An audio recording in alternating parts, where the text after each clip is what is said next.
Biden প্রশাসন বাংলাদেশে একটা বিপ্লব করার জন্য, সরকার রিজিম চেঞ্জ করার জন্য তারা $29 মিলিয়ন ইনভেস্ট করেছে।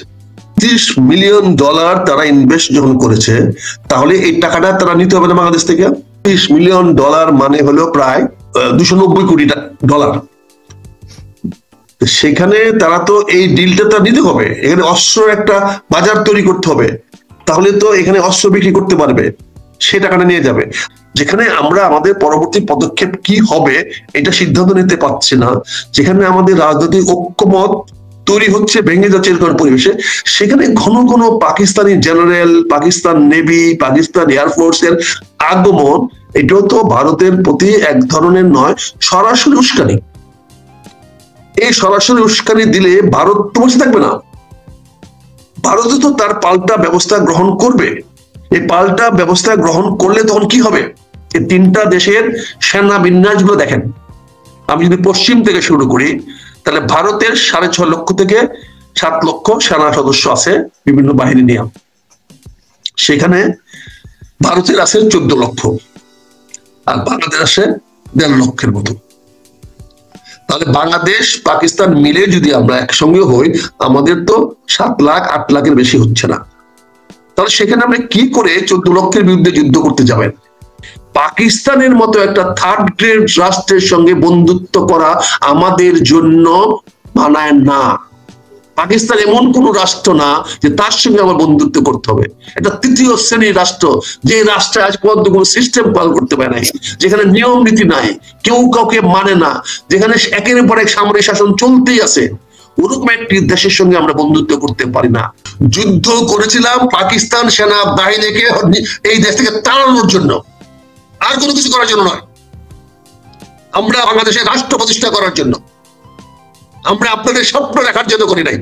স্বপ্ন হলো আলাদা স্বপ্ন, আপনাদের স্বপ্ন ছিল কিনা? আমাদের একটাই কর্তব্য ছিল পাকিস্তান হানাদার বাহিনীকে বাংলাদেশে সমূলে পরাজিত করা। আমরা সেটা করতে পেরেছি, করে দেশটাকে আপনাদের হাতে দিয়েছি। কারণ আপনারা স্বপ্ন দোষ দেখবেন না স্বপ্ন কি দেখবেন, এটা আপনাদের ব্যাপার, আমাদের মুক্তিযোদ্ধার ব্যাপার না আপনাদের স্বপ্ন বাস্তবায়ন করা। আমরা তখন তরুণ ছিলাম, আমরা পাকিস্তান থেকে বাংলাদেশকে মুক্ত করার জন্য মুক্তিযুদ্ধে গিয়েছিলাম। আল্লাহর কাছে অশেষ শুকরিয়া, অশেষ আমরা সকল শত্রুকে ধ্বংস করে পরাজিত করে আমরা বাংলাদেশকে প্রতিষ্ঠিত করেছিলাম আপনাদের স্বপ্ন পূরণ করার জন্য। এই নতুন এই বাংলাদেশ দেখা, ওই বাংলাদেশ দেখা, বলেন আমরা কি বাংলাদেশ ছিলাম ডক্টর ইউনূসকে আইনা বিদেশ থেকে আইনা এই ক্ষমতায় বসায় দিয়ে আপনার দেশটাকে ধ্বংস করবেন? 20 কোটি মানুষ আমরা যথেষ্ট আমাদের স্বাধীনতা সার্বভৌমত্ব রক্ষা করার জন্য। এই চোখরাঙ্গানি পছন্দ করেন আপনারা, এটা করেন না। এই দাদাগিরি করেন দেখেই আমাদের বাংলাদেশের মানুষ আপনাদের বিরুদ্ধে খেপে যায়। আমরা জনগণ টু জনগণ কোনো সমস্যা নাই, ভারতের জনগণের প্রতি আমাদের কোন রকম উষ্মা নাই। কিন্তু আপনাদের এই যে মন্ত্রী সাহেবরা, বাংলাদেশের মন্ত্রীদের মতো আপনারা আস্ফালন করেন, আস্ফালনের কারণে দুটা জাতির দুর্ভাগ্য নেমে আসে, মানুষের মনে কষ্ট নেমে আসে, মানুষ আরাকান্ত হয়। আপনি কিছুই করতে পারবেন না। আপনার রাজনাথ সাহেব, আপনার একটা কথা, ভারতের কোটি কোটি বিলিয়ন ডলার নষ্ট হয়ে যাবে, আপনি তো বাদকে বাদ বলবেন, আপনি তো চিরস্থায়ী না। কাজে রাজনাথ সাহেব এই কথাটা আপনি বলা ঠিক করেন নাই, আমি এটা তীব্র প্রতিবাদ জানাচ্ছি। দ্বিতীয়, আপনি যে কথাটা বলেছেন বাংলাদেশের চারপাশে, হ্যাঁ, আমাদের কিছু দায়িত্ব জ্ঞানহীন বক্তব্যের কারণে আমরা ভারতকে উস্কায় দিচ্ছি বাংলাদেশের প্রতি বৈরী আচরণ করার জন্য। আমরা কথায় কথায় বাংলাদেশের নতুন মানচিত্র বানাচ্ছি, আমরা অনেক রাজনৈতিক দল সে মানচিত্র বানাচ্ছে, অনেক রাজনৈতিক দল 50 লাখ 60 লাখ মানুষ তৈরি করতেছে, দেশে গৃহযুদ্ধের হুমকি দিচ্ছে, অনেকে আবার বাংলা বিহার উড়িষ্যাকে পুনরুদ্ধার করার চেষ্টা করছেন, অনেকেই বলছেন যে ভারতের কি বলেন উত্তর পূর্ব ভারত দখল করে নেবেন। এই ধরনের উস্কানিমূলক বক্তব্য দেওয়ার কারণে স্বাভাবিকভাবে ভারত সাবধানতা অবলম্বন করছে। ভারত ইতিমধ্যে আমাদের ডুবরিতে একটা সেনা ঘাঁটি বানিয়েছে, যেখানে 1500 থেকে 2000 সেনা বাহিনী সদস্য থাকার পার্মানেন্ট ব্যবস্থা করা হয়েছে। আমি একটি টক শোতে বলেছিলাম যে ইস্টার্ন কমান্ড ফোর্ট উইলিয়াম থেকে, যেটাকে নতুন বিজয় দুর্গ বানানো হয়েছে, নাম দেওয়া হয়েছে বিজয় দুর্গ, সেই বিজয় দুর্গ থেকে শিফট করে বাগডোগরা নেওয়া হয়েছে। এটা আমি ভুল তথ্য দিয়েছিলাম, সরি এই জন্য। ইস্টার্ন কমান্ড এখনো ওই বিজয় দুর্গে আছে, যেটা আগের নাম ছিল ফোর্ট উইলিয়াম, এই নামটা পরিবর্তন করে তারা বিজয় দুর্গ করেছে, সেখানে আছে। এছাড়াও বাংলাদেশের উত্তরাঞ্চলে প্রায় 60টি সেনা ক্যাম্প আছে। বাগডোগরা আছে, আসামে আছে, তারপরে বিহারের মাথায় আছে, শিলিগুড়িতে আছে, বিভিন্ন জায়গায় 60টি পার্মানেন্ট সেনা স্থাপনা আছে। কাজেই আমার উত্তর বাংলাদেশ খুবই ঝুঁকির মধ্যে আছে। যদি আমরা এরকম উস্কানিমূলক বক্তব্য দেই, তাহলে আমরা ভারতের সঙ্গে যুদ্ধে জড়ায় পড়তে পারি। ইতিমধ্যে আমাদের কানে আসছে, খবর আসছে যে ভারতীয় সেনাবাহিনীকে সতর্ক করে দেওয়া হয়েছে এবং তাদেরকে নতুন যে যুদ্ধের যে পরিকল্পনা দেওয়া হয়েছে সেখানে বাংলাদেশকে তাদের শত্রু দেশ হিসেবে চিহ্নিত করতে বলা হয়েছে। সেনাবাহিনীকে সতর্ক করেছেন এবং তারই লক্ষ্য হিসাবে কদিন আগে লেফটেন্যান্ট জেনারেল তেওয়ারি নাকি লেফটেন্যান্ট জেনারেল, উনি পুরো নর্থ বেঙ্গলটাকে সফর করেছেন। আসাম থেকে নিয়ে আমাদের পুরো বর্ডারটাকে একদম শিলিগুড়ি বেলটাকে, শিলিগুড়ি চ্যানেল বা যেটাকে আমরা বলি চিকেন নেক, এই জায়গাগুলোতে মানে খুবই এক্সটেন্সিভ সফর করেছেন এবং প্রস্তুতি নিচ্ছেন এবং সেখানে তাদের সেনা সমাবেশ বৃদ্ধি করেছেন। এটা সত্য এবং ভারত এটা জানান দিতে চাচ্ছে যে বাংলাদেশ যদি এরকম উস্কানিমূলক বক্তব্য অব্যাহত রাখে, বাংলাদেশ যদি ভারতের বিরুদ্ধে এরকম আপত্তিকর অযাচিত বক্তব্য দেয়, তাহলে ভারত আমাদের বিরুদ্ধে পাল্টা ব্যবস্থা নিতে বাধ্য হবে এবং তার জন্য তার সেনাবাহিনীকে প্রস্তুত করার নির্দেশ দিয়ে দিয়েছে। সেই অনুযায়ী আমরা কিন্তু কোনো প্রস্তুতি নেই নাই, উল্টা উস্কানিটাকে আমরা আরো বাড়িয়ে দিচ্ছি। যেমন আপনি তৃতীয় ছবি দেখিয়েছেন যে পাকিস্তান নেভালের একটা ফ্রিগেট, এবং সেই ফ্রিগেটটা হলো ওই মিসাইল গাইডেড মিসাইল ফ্রিগেট, যেখান থেকে গাইডেড মিসাইল উৎক্ষেপণ করা যাবে। সেই সাইফকে চট্টগ্রামে 4 দিনের জন্য এখানে সৌজন্য সফরে বেড়াতে আসা বলা হয়েছে। এখানে এটা ধরেন একটা আননেসারি একটা ঝুঁকি আমরা নিলাম।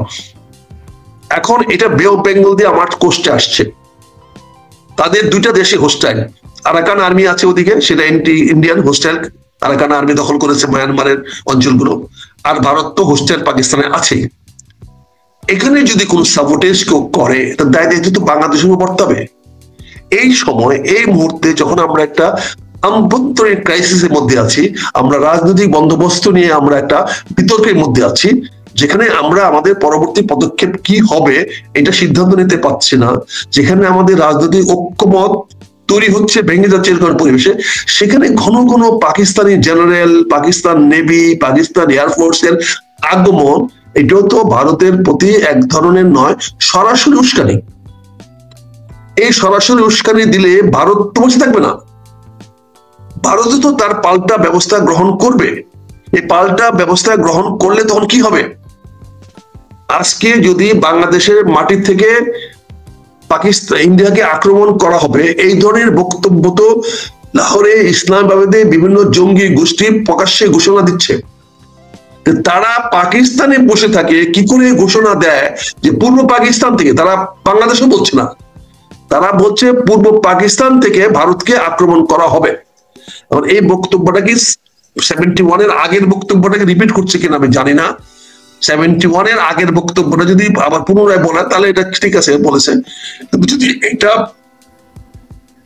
সাম্প্রতিককালে কোনো আক্রমণ করার জন্য কথা বলা হয়ে থাকে, তাহলে আমি বলবো এই উস্কানিমূলক বক্তব্যে যেন আমরা কান না দেই।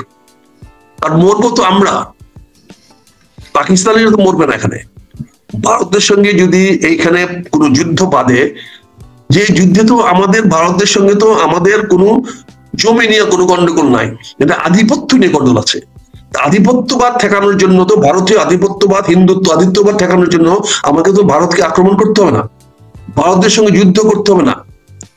আমি হিন্দুত্ব আধিপত্যবাদ দমন করার জন্য আমরা মুসলমানরা ঐক্যবদ্ধ থাকবো এবং মুসলমানরা কোনো অবস্থাতে হিন্দু আধিপত্যবাদের কাছে নতি স্বীকার করবো না। আমাদের রাজনৈতিক অঙ্গীকার থাকবে ভারতীয় আগ্রাসন বা ভারতীয় আধিপত্যের কাছে আমরা নতি স্বীকার করবো না। সেই জন্য তো আমার সেনাবাহিনী বড় করে বানানোর দরকার নাই, সেখানে দরকার জনগণের প্রতি মোটিভেশন, জনগণকে ঐক্যবদ্ধ করা, সকল রাজনৈতিক দলকে এই ব্যাপারে ঐক্যবদ্ধ থাকা, সেটা আমাদের প্রয়োজন। সেখানে সেনাবাহিনীর সক্ষমতা বাড়ানোর দরকার নাই। এখানে একটা জিনিস খেয়াল করে দেখেন, এই 3টা দেশের সেনা বিন্যাস গুলো দেখেন। আমি যদি পশ্চিম থেকে শুরু করি, তাহলে ভারতের 6.5 লক্ষ থেকে 7 লক্ষ সেনা সদস্য আছে বিভিন্ন বাহিনী নিয়ে। সেখানে ভারতের আছে 14 লক্ষ, আর বাংলাদেশ আসে 1.5 লক্ষের মতো। তাহলে বাংলাদেশ পাকিস্তান মিলে যদি আমরা একসঙ্গে হই, আমাদের তো 7 লাখ 8 লাখের বেশি হচ্ছে না। তাহলে সেখানে আমরা কি করে 14 লক্ষের বিরুদ্ধে যুদ্ধ করতে যাবেন? আর প্রয়োজনটি বা কি আমার যুদ্ধ করার? পাকিস্তানের ডিসপিউট আছে, তারা একটা কাশ্মীর নিয়ে তারা যুদ্ধ করতেছে, কিছুটা কাশ্মীর তারা অর্ধেক দখল করে রেখেছে, বাকি কাশ্মীর তারা ভারতের কাছে আছে, সেখানে তার ডিসপিউট থাকতে পারে। আমার তো এখানে কোনো ডিসপিউট নাই। আমরা তো এখানে ভারতের সঙ্গে আমাদের কোন রাজ্যের সঙ্গে তো আমাদের কোনো সম্পৃক্ত নেই। আমরা তো বাংলা ভাগ করে চলে আসছি, পশ্চিম বাংলা হয়ে গেছে, আমরা পূর্ব বাংলা বাংলাদেশ হয়ে গেছি, এখানে তো এগুলো সেটেল হয়ে গেছে। এই জিনিসগুলো নিয়ে আবার নতুন এই যুদ্ধের দামামা বাজানোর তো কোনো কারণ আমি দেখি না। আমরা ভারতীয় আধিপত্যবাদ ঠেকাবো, আমরা হিন্দুত্ব আধিপত্যবাদ ঠেকাবো। বাংলাদেশের মানুষ 90% মুসলমান, এখানে মুসলমান আকিদা, ইসলাম ভিত্তিক রাজনীতি, আমাদের শিষ্টাচার, সামাজিক ব্যবস্থা, রাষ্ট্রীয় ব্যবস্থা ইসলামী বিশ্বাসে আদর্শ মেনে হবে। আল্লাহর লা ইলাহা ইল্লাল্লাহ প্রতিষ্ঠা করা হবে বাংলাদেশে, এটার কোনো রুকস নাই। মুহাম্মদ রাসূলুল্লাহ, আমাদের রাসূলুল্লাহকে আমরা নবী মানি, এটা কোনো আপোষ নাই। কিন্তু তার জন্য তো আমাকে যুদ্ধ করতে হবে না, আমাদের তো পূর্ণ প্রতিষ্ঠা করার দরকার নাই। আমাদের 20 কোটি মানুষের আত্মার মধ্যে লা ইলাহা ইল্লাল্লাহ মুহাম্মদ রাসূলুল্লাহ, এই ঈমান আকীদা 20 কোটি মানুষের, প্রতিটি মানুষের আত্মার মধ্যে আছে। এখানে নতুন করে কাউকে মুসলমান বানানোর তো আমরা মুসলিম আধিপত্যবাদ সৃষ্টি করছি না, বরঞ্চ আমরা আমাদের মুসলমানদেরকে আরো সহি বা আরো নিবেদিত করার চেষ্টা করছি। সেটা করার অধিকার তো আমাদের আছে, সেটা আমরা করব। কিন্তু আমরা তো মুসলিম আধিপত্যবাদ এখানে বিস্তার করতে চাচ্ছি না, যেটা হয়তো আজ থেকে 500 বছর 1000 বছর আগে দরকার ছিল, যেটা হয়তো মোগলরা করে গেছে, তাদের প্রয়োজন ছিল, যেটা হয়তো উসমানিয়া সাম্রাজ্যের জন্য প্রয়োজন ছিল, তারা করে গেছে। কিন্তু আমি তো এখন বাংলাদেশের সীমা বৃদ্ধি করতে পারবো না, এই আধিপত্য তো আমি দেখাতে পারবো না। এই আধিপত্য দেখাতে গেলে আমি তো অন্যের কাছ থেকে প্রত্যাখ্যাত হতে পারি, কারণ এখানে কথা আছে every action has equal and opposite reaction. এটা নিউটনের 3rd ল, ফিজিক্সের ল, সেই লটা তো চিরন্তন, চিরবাস্তব। এখানে আমি যদি কোনো অ্যাকশন নেই, তার রিঅ্যাকশনের জন্য আমাকে প্রস্তুত থাকতে হবে। কাজে আপনি যে 3টি ছবি দেখিয়েছেন, এই 3টি ছবির মধ্যে কিন্তু একটা বিশাল লিঙ্কেজ রয়ে গেছে, একটা বিশাল একটা যোগসূত্র রয়ে গেছে। এখানে রাজনাথের বক্তব্যটা যেমন আপত্তিকর, সেখানে আমরাও যদি উস্কানি না দেই, আমাদেরও ডক্টর ইউনূস সাহেবের বক্তব্যে আরো বেশি সংযত হওয়া উচিত, ডিপ্লোম্যাটিক হওয়া উচিত, আরো বেশি মানে যাতে এখানে কাউকে উস্কানি না দেওয়া হয়, কারোর প্রতি বড়ি বক্তব্য না দেওয়া, সেটা খেয়াল করতে হবে। আজকে আপনি ফ্রান্স থেকে বলছেন, ফ্রান্স থেকে তো আমরা অনেকেই ভারত বিদ্বেষী বক্তব্য বলি, আমি তার সঙ্গে একমত। আমরা ভারত বিরোধী, কারণ ভারত আমাদেরকে আগ্রাসন করতে চায়। ভারত যদি আমাদের প্রতি বন্ধু আচরণ করে, আমরাও ভারতের সঙ্গে সবসময় বন্ধু আচরণ করব। ভারতের মানুষের সঙ্গে আমাদের আত্মার সম্পর্ক আছে। আপনি দেখেন, এই দেশের সবচেয়ে বেশি মানুষ ভারতে চিকিৎসার জন্য যায়, এই দেশের বেশিরভাগ মানুষ ভারতের বাজার সদাই করে। আমরা এখনো সবচেয়ে বড় যে রাষ্ট্রের সঙ্গে ব্যবসা বাণিজ্য করি সেটি ভারত। কাজে এখানে ভারত আমাদের ভিসা বন্ধ করে দিয়েছে, ভারত আমাদের সীমান্তের চারপাশে তার কাটা দিচ্ছে। এটা তো ভারত বৈরিতা করছে আমাদের প্রতি। এটা আমাদের জনগণের মাধ্যমে প্রতিবাদ করা উচিত। তুমি আমার চারপাশে তার কাটা দিয়ে রাখছো, তোমার কি সম্পদ আছে যে আমি এখান থেকে নিয়ে আসবো? তোমার এখান থেকে, আমার ত্রিপুরা থেকে আমার কি আনার আছে? আমি তো তোমার ভূখণ্ড কোনোদিন দখল করতে চাইনি। আমরা কি আনতাম? তোমার কাছে গরু আনতাম, কিছু চিনি আনি, আমার দেশ থেকে তেল নিয়ে যাও তোমরা, আমরা কিছু জিরা আনি, মশলা আনি ভারত থেকে, শাড়ি আনি আমাদের মেয়েদের, তোমাদের ভারতীয় শাড়ি ভালো আনি। এটার জন্য তার কাটা বেড়া দিয়ে আমাদেরকে আটকে হবে কেন? তার কাটা বেড়া দিয়ে তো তুমি আমাদেরকে প্রতি তুমি যে আচরণটা করলা, আচরণটা কি বৈধ? আমি কি মেক্সিকান যে আমি আমেরিকার কাছে চলে যেতে চাই লাখে লাখ কোটি কোটিতে? বাংলাদেশের মানুষ কি ভারতে চলে যেতে চায়, সেটেল হতে চায়? হয়তো কাজ করতে চায়, কাজ করতে তোমরা যাচ্ছ না, তোমরা ভারতীয়রা যাচ্ছ না, মিডল ইস্টে মুসলমান দেশে যাচ্ছ না? তোমাদের লক্ষ লক্ষ হিন্দুরা কি ভারত আমার মধ্যপ্রাচ্য চাকরি করতেছে না? তাহলে তোমার দেশে আমি চাকরি করতে গেলে তোমার তো আপত্তি কোথায়? আমার লোকেরা গিয়া তো কি করে দিল্লিতে রিক্সা চালায়, এই তো এইটাও তুমি সহ্য করতে পারো না। আমার একটা গরিব লোক যদি গিয়া দিল্লিতে কাজ করে, তোমার বাড়িতে কাজ করে, বড় কোনো কাজ করে, তোমার ব্যাংকের এমপি তো হয় নাই, ওখানে গিয়ে তো কোনো এমপি হয় নাই। আমার যে লক্ষ লক্ষ লোক যে আমার ঢাকা শহরে ফ্যাক্টরিতে মিল কারখানায় চাকরি করতেছে অবৈধভাবে, আমরা কি তোমাদের সেই লোকদেরকে তাড়িয়ে দিয়েছি বাংলাদেশ থেকে? এখনো যে তোমাদের বিহারের লাখ লাখ মুসলমান বাংলাদেশে বাস করতেছে, আমরা কি তাদেরকে বিহারে ফেরত দিয়েছি, তাড়িয়ে দিয়েছি, পাঠিয়ে দিয়েছি? কেন আমাদের বাংলাদেশে চার কাটা ফেলা দিবা? কেন ফালানিকে তুমি গুলি করে মারবা? কেন তুমি আমাদের একটা লোক হয়তো ছোটখাটো ট্রেডিং করতে যায়, দিনে তোমরা নাম দিছো বর্ডার ট্রেডিং, স্মাগলিং এ তোমরা জাতি এনেছো, আইকে গুজরাল সাহেবের গুজরাল ডক্ট্রিনে তোমরা বর্ডার ট্রেড করেছো। তো বর্ডার ট্রেড করতে গেলে আমাদের লোককে তুমি গুলি করে মারবা? এটা কি অবস্থা ভাই? কেন? দেশ নাই, আমি যেটা বলছি, ভারত জনগণের সঙ্গে তো আমাদের দেশ নাই। আমরা চিকিৎসার জন্য ভারতে যাই, আমাদের শিক্ষার জন্য ভারতে যাই, আমার লক্ষাধিক ছেলে মেয়েরা ভারতে লেখাপড়া করে, কোটি কোটি টাকা আমরা তোমাদের ভারতে পাঠাচ্ছি, চিকিৎসার খরচ পাঠাচ্ছি, বাজার করতে যাচ্ছি, এবং আমাদের ট্রেড ব্যালেন্স নাই। আমাদের বিদেশে আর্ন করা হাজার crore crore dollar, million billion dollar আমরা তোমরা ভারতে পাঠাচ্ছি। আমরা তো ভারত দ্বারা, আমরা বলছি না আমরা দুইটা প্রতিবেশী হলে আমাদের একটা বেনিফিট থাকতে হবে, আমরা দুজনেই উইন উইন কেন করতে পারবো না? কাজে আমাদের যারা ভারত বিদ্বেষী বানাতে চায় তাদের উদ্দেশ্য পর্যন্ত বানাতে চায়। আমি এখানে আরো কথা বলেছি যে আজকে বাংলাদেশে যারা সমরাস্ত্র বেচা কেনা করে, ওই সমস্ত দালালরা, ব্রোকাররা বাংলাদেশে এসে বাংলাদেশে ভারত জুজুর ভয় দেখাইয়ে আমার দেশে অস্ত্র বিক্রি করার একটা পায়তারা করছে। আমরা পাকিস্তানের ইউজড আর্মস অ্যামুনিশন বাংলাদেশে বিক্রি করার একটা পথ খুঁজতেছে।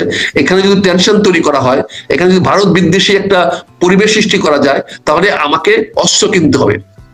অস্ত্র কিনতে হলে সস্তা অস্ত্র আমি কোথায় পাবো? পাবো তো একমাত্র পাকিস্তানের কাছে, তুরস্কের কাছে। আমাকে সস্তা অস্ত্র কেউ দিবে না, কিন্তু আমাকে সস্তা সস্তা অস্ত্র দেয় না, আমাকে দাম দিয়ে কিনে আনতে হয়। কাজে এখানে বাংলাদেশে যারা ওই ব্রোকারি করে, যারা অস্ত্র বেচা কেনা করে, ওই লাদেন গোষ্ঠী বাংলাদেশে এখন এসে ভর করেছে, যারা বাংলাদেশটাকে আবারও একটা অস্ত্রের কেনা বেচা করতে চায়। আপনি দেখেন এখানে পপি সিড আমদানি করা হচ্ছে। পপি সিড আপনি আনেন, বৈধ পথে আনেন, আপনি পাখির খাবারের নাম দিয়া পপি সিড আনলেন। পপি সিডটা কি? এই পপি সিডটা তো আরেকটা নাম আছে যেটা আমরা পাই, পোস্তগোলা, পোস্তদানা। এই পপি সিডের আরেক নাম পোস্তদানা, যেটা আমরা বিরিয়ানিতে লাগে, পোলাও কুরমাতে লাগে, আমরা যখন বিরিয়ানি খাই পোস্তগুলা খাই। এই এই পপি সিড দিয়ে আমরা শরবত বানাই। আমাদের অতীতে বাংলাদেশের সাহিত্যে দেখবেন লেখা আছে যে আমাদের বয়স্ক লোকেরা ওই পপির বা আফিং এর শরবত বানায় খায়া ঘুমাইতো। এখন যেমন আমরা ট্যাবলেট খায় ঘুমাই, সিদাক্সিন খেয়ে ঘুমাই, আগে এরকম যাদের নিদ্রা হইতো না, ঘুম হইতো না, বয়স্ক লোকেরা তারা আফিং এর শরবত খাইতো। সে আফিং এর শরবত খাইয়া তারা ঘুমাইতো। সে আফিং তৈরি হইতো এই পপি সিড থেকে। সেই পপি সিড অনেক গুড সাইড আছে, পপি সিডের অনেক ভালো দিক আছে, আবার পপি সিডের খারাপ দিক আছে। ওপিয়াম থেকে আজকে চলে গেছে এটাতে আরো বেশি বড় ড্রাগে, আরো বেশি অ্যাডিক্টিভ ড্রাগে। সেই জন্য এইটাকে ব্যান করা হয়েছে। কেন পাকিস্তান থেকে আপনি এই আজকে আপনি যদি আমার বন্ধু দেশি হয়ে থাকেন, আপনি দাবি করছেন মুসলমান মুসলমান ভাই ভাই, তাহলে যে মুসলমানদের গাঁজা খাওয়া, নেশা করা হারাম, সেই মুসলমান দেশে তুমি মুসলমান হয়ে তুমি কি করে তোমার দেশ থেকে এক্সপোর্ট করলা, কি করে তুমি অ্যালাউ করলা এই কি মানে পপি সিড বাংলাদেশে এক্সপোর্ট করার জন্য? আমি পাকিস্তান কর্তৃপক্ষকে প্রশ্ন করতে চাই, আপনারা বাংলাদেশের প্রতি এত দরদ দেখান, এত বন্ধুত্ব দেখান, এত ভাই ভাই দেখান, তাহলে আপনার দেশ থেকে কেন পপি সিড বাংলাদেশে এক্সপোর্ট করলেন? দায় দায়িত্ব কার? পাকিস্তানের শাহবাজ সাহেবের না? উনি তার ভালো ভালো কথা বলেন বলেন। তাদের দেশে গণতন্ত্রের খবর কি? তাদের দেশের সেনা শাসনের খবর কি? তারা ইমরান সাহেবকে আপনি গ্রেফতার করে জেল ফালায় রাখছেন, ওটা ও মুসলমান না? ও ভাই না? ইমরান ভাই না? ইমরানকে জেল রাখছেন কেন? ভাই ভাই মুসলমান, আমার এখানে আসছেন ভাই ভাই মুসলমান দেখাইতে। আপনারা পাকিস্তান আমলে ৭১ সনে আপনারা আপনাদের এই বাংলাদেশ থেকে পাকিস্তান রক্ষা করতে পারেন নাই, আর এখন আপনি রক্ষা করবেন এসে আমাদেরকে। হ্যাঁ, আপনার রক্ষার দরকার নাই, আপনার সাহায্য দরকার নাই। পাকিস্তানের মতো একটা থার্ড গ্রেড রাষ্ট্রের সঙ্গে বন্ধুত্ব করা আমাদের জন্য মানায় না। পাকিস্তান এমন কোন রাষ্ট্র না যে তার সঙ্গে আমার বন্ধুত্ব করতে হবে। এটা তৃতীয় শ্রেণীর রাষ্ট্র, যে রাষ্ট্রে আজ পর্যন্ত কোনো সিস্টেম পালন করতে পারে নাই, যেখানে নিয়ম নীতি নাই, কেউ কাউকে মানে না, যেখানে একের পর এক সামরিক শাসন চলতেই আছে। ওরকম একটি দেশের সঙ্গে আমরা বন্ধুত্ব করতে পারি না। আরো অনেক মুসলমান দেশ আছে, অনেক ভালো ভালো মুসলমান দেশ আছে, এর চেয়ে ভালো করে আফগানরা, আফগানিস্তানের সঙ্গে আমরা বন্ধুত্ব করতে পারবো। আর পাকিস্তান দেখেন তো, আফগান মুসলমান, পাকিস্তান মুসলমান, কিন্তু সীমান্তের লড়াই শুরু হয়েছে কেন? বালুচেরা মুসলমানরা বলুচিস্তানের মানুষকে মারতেছেন কেন? সিন্ধিরা মুসলমান না, তো সিন্ধি থেকে মারতেছেন কেন? ইরান মুসলমান না, ইরানের সঙ্গে আপনাদের কনফ্লিক্ট কেন? আপনি মুসলমান মুসলমান ভাই ভাই দেখাতে আসছেন বাংলাদেশে এসে, এখানে একটা জুজুর ভয় দেখায় আমাদেরকে এখানে অস্ত্র বিক্রি করা পায়তারা করতেছেন আপনারা। এটাকে আমি মনে হয় বাংলাদেশের মানুষ, সচেতন মানুষ, তারা জানে, বিবেক মানুষ, তারা সবাই জানে যে পাকিস্তান ধান্দা করার চেষ্টা করছে।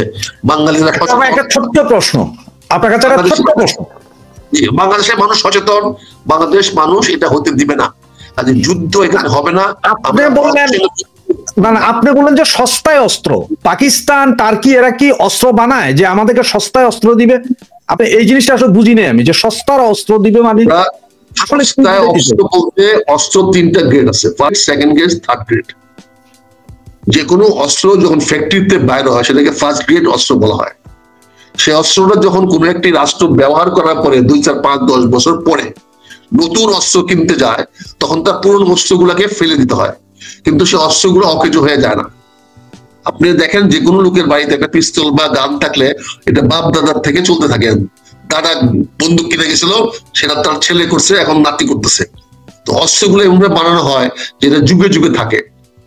তো যে সমস্ত অস্ত্রগুলা কারখানাতে বানানো হয় সেটাকে ফার্স্ট লাইন অফ আর্মস বলে বা মিশন বলে, সেটা উন্নত দেশগুলো বা বিত্তমান দেশগুলো, ধনী দেশগুলো সেগুলো কিনতে পারে। তারা যখন ক্রয় করতে যায় ফার্স্ট লাইন অস্ত্র, তখন তাদের অস্ত্রাগার খালি করতে হয়, কারণ তারা তো আরেকটা অস্ত্রাগার বানাতে পারবে না, আরেকটা সেনাবাহিনী বানাতে পারবে না। একটা সেনাবাহিনী রাইফেলটা পরিবর্তন করতে হলে নতুন রাইফেলটা পরিবর্তন করে পুরাতন রাইফেলটাকে সরাই ফেলতে হয়। এটা সেকেন্ড গ্রেড, এটা কম ধনী, কম বিত্তমান ওই সব দেশে বিক্রি করা হয়। তো তারা যখন সেকেন্ড গ্রেড কিনে, তখন তাদের হাতে যে অস্ত্রগুলো ছিল এটা হয়ে যায় থার্ড গ্রেড। ওইটা কোথায় নিয়ে যাবে? ওইটার জন্য হলো বাংলাদেশ, এটার জন্য হলো শ্রীলঙ্কা, এটার জন্য হলো নেপাল, এটার জন্য হলো এই কি বলে ওই ইথিওপিয়া, এটার জন্য হলো ইয়েমেন, এই সমস্ত দেশে এগুলো বিক্রি করা হয়, যাদেরকে বিভিন্ন ধরনের মার পেশ করে, মারামারি করে, কাটাকাটি করে, মোহটো ফলে আতঙ্ক সৃষ্টি করলে পরে তারা অস্ত্রের জন্য দিক বিদিক যায়, তখন গিয়ে অস্ত্রগুলো কিনে। এই জন্য অস্ত্রগুলো সস্তা বলা হয়, কারণ এগুলো ফেলে দেওয়ার আগে আমার দেশে হয়। যেমন আমরা মিগ কিনেছি, ফেলে দেওয়ার আগে, মিগ এখন উঠতে পারে না, নিজে উঠতে পারে না, মিগ কিনেছি আমরা কোরিয়ার থেকে ফ্রিগেট এনেছি, সে ফ্রিগেট চলতে পারে না। কাজে আমরা পুরনো অস্ত্র কিনি, পুরনো জিনিস কিনি, রিকন্ডিশন জিনিস কিনি, অন্যের ফেলে দেওয়া জিনিস কিনি, কাজে স্বাভাবিকভাবে সস্তা, ফার্স্ট লাইনের চেয়ে সস্তা। কাজে বাংলাদেশে যদি একটা যুদ্ধ অবস্থা তৈরি করে দেওয়া যায়, তাহলে আমরা অস্ত্র কেনার জন্য চাপ সৃষ্টি করব। কাজে এখানে অস্ত্রের যে দালালরা, তারা এখানে বাজারে এসে এই কাজগুলো করতেছে। অস্ত্রের তো কোনো অ্যাডভার্টাইজ হয় না, টিভি শো হয় না, ওখানে মিডিয়া শো হয় না, কিন্তু তারা মিডিয়াকে ভাড়া করে ওই সন্ত্রাসের খবরগুলো দেওয়ার জন্য, বর্ডার কনফ্লিক্টের ছবি দেওয়ার জন্য।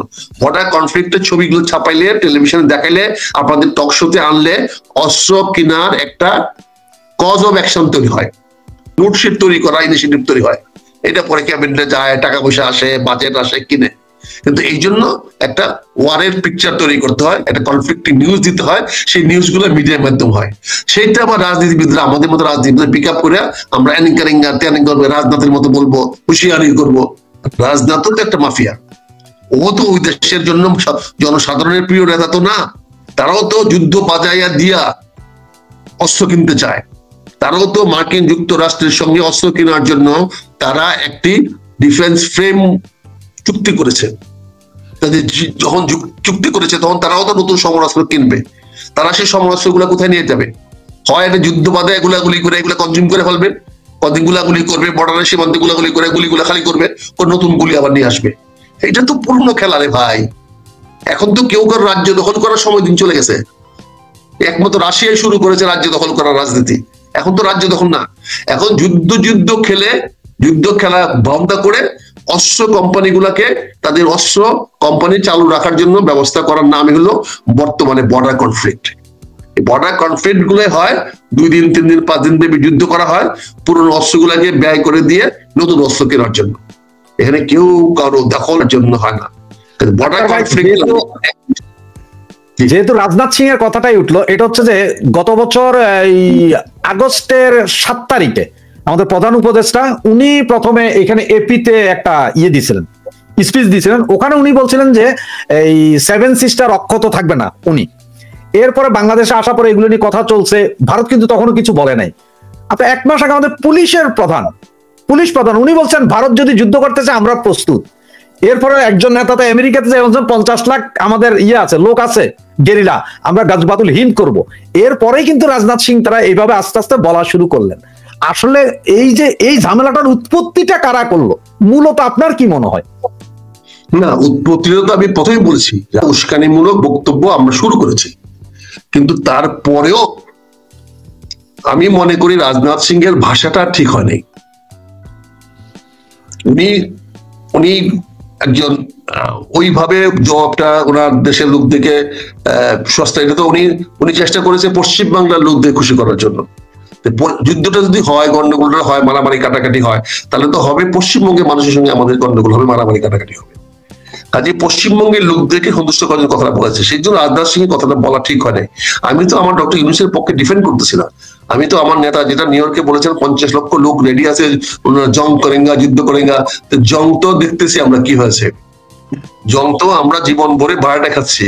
ওই ইখতিয়ার উদ্দিন মোহাম্মদ বখতিয়ার খিলজি বাংলাদেশে জন্মগ্রহণ করে নাই, ইসাকা বাংলাদেশে জন্মগ্রহণ করে নাই, মুঘল সম্রাটটা ভারতে জন্মগ্রহণ, ফিরোজ শাহ বাংলাদেশে জন্মগ্রহণ করে নাই, কিন্তু তারা দেশে রাজত্ব করে গেছে, এদেশে আইসা দখল করে রাজত্ব করে গেছে। আমাদের মাথায় কাঁঠাল ভেঙে তারা কাঁঠাল খেয়ে গেছে। আমরা নিজেরা দরিদ্র থেকে দরিদ্র হয়েছি। যে সোনার বাংলা ছিল, যখন আমাদের মেয়েরা রেশমি কাপড় পরতো তখন আরবিরা গায়ে একটা কাপড় লটকায় পড়তো, তারা জামা বানাতে পারতো না। অনেক ইউরোপিয়ান দেশের কাপড় ছিল না যখন আমরা ভাতে মাছে বাঙালি ছিলাম, তখন অনেক দেশে খাদ্য ছিল না, রুটিও খাইতে পারতো না। আর সেই বাংলাকে শ্মশান বানাইছি আমরা। এইগুলো করি তো ইখতিয়ার উদ্দিন বখতিয়ার খিলজিরা, ফিরোজ শাহরা, মুঘলরা আইসা আমাদের বাংলাদেশে নিঃস্ব করেছি, বাংলাদেশকে আজকে অন্যের মুখাপেক্ষি করেছি। আজকে আমাদের তো প্রতিটা পদক্ষেপে আমাদের আত্মঘাতী। আমরা নিজেদেরকেও চিন্তা করতে পারি না, নিজেদের ভাবতে পারি না, আমাদেরকে অন্য ভাবায় দেয়। আপনি ফ্রান্সে বসে বাংলাদেশ নিয়ে ভাবেন, কিন্তু আমাদের বাংলাদেশের মিডিয়াগুলো কিন্তু ভাবে না। আমাদের বাংলাদেশের মিডিয়াগুলো কিন্তু এই কথাগুলো প্রচার করে না। বাংলাদেশের বড় বড় জাতীয় সাংবাদিকরা কিন্তু এইগুলা প্রচার করার মতো সাহস নাই। তারা এখানে এক ধরনের ধান্দাবাজি করে, তারা এখানে পয়সা কামানোর মিডিয়া চালায়। এখানে কিন্তু আজকে আপনি ফ্রান্সে বসে আপনি আমার কথা নিচ্ছেন, আমি কিন্তু বাংলাদেশে সম্পূর্ণ ঝুঁকি নিয়ে আমি কথা বলছি, কিন্তু আপনি ঝুঁকি মুক্ত। কিন্তু আমার দেশে মিডিয়া যারা আছে, আমরা কথা বলবো ঝুঁকি নিয়ে, কিন্তু আমাদের সেই কথাগুলা প্রচারণা করার সুযোগ আমাদের নাই। সেখানেও তারা আমাদেরকে নেবে না।